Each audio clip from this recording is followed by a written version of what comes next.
Defending champions China PR kick off their defense of the এশিয়ার নারী football অন্যতম পরাশক্তি চীনের বিপক্ষে লড়াইটা কঠিন হবে সেটা আগেই অনুমান ছিল।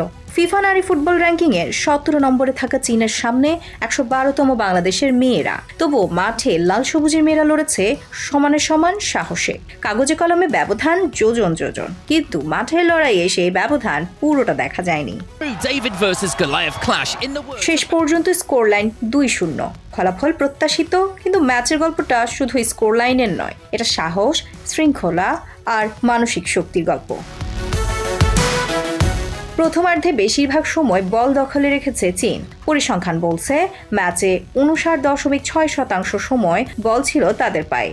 বাংলাদেশ পেয়েছে ৪০.৪% দখল, তবে রক্ষণে ছিল সংগঠিত পারফরম্যান্স। চীনের একের পর এক আক্রমণ ঠেকিয়ে দিয়েছেন বাংলাদেশের ডিফেন্ডাররা, গোলরক্ষকও করেছেন কয়েকটি দুর্দান্ত সেভ।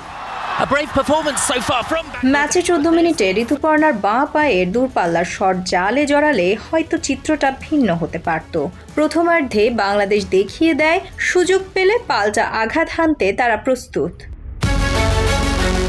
কিন্তু ম্যাচের মোড় ঘুরে যায় প্রথমার্ধের শেষ দিকে। ৪৪ মিনিটে ওয়াং সুয়াং গোল করে চীনকে এগিয়ে নেন। বিরতি ঠিক আগে ৪৬ মিনিটে জ্যাং রুই দ্বিতীয় গোলটি করেন। ২ মিনিটের এই ধাক্কায় মূল পার্থক্য।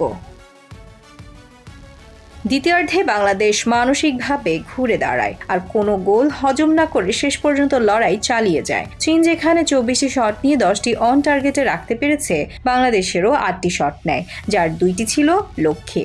গোলরক্ষক একাই করেছেন ৮টি সেভ, যা ম্যাচে বাংলাদেশের লড়াইয়ের বড় প্রমাণ। বি গ্রুপে এই জয় ৩ পয়েন্ট নিয়ে গিয়েছে চীন। গোল ব্যবধান এগিয়ে শীর্ষে উত্তর কোরিয়া।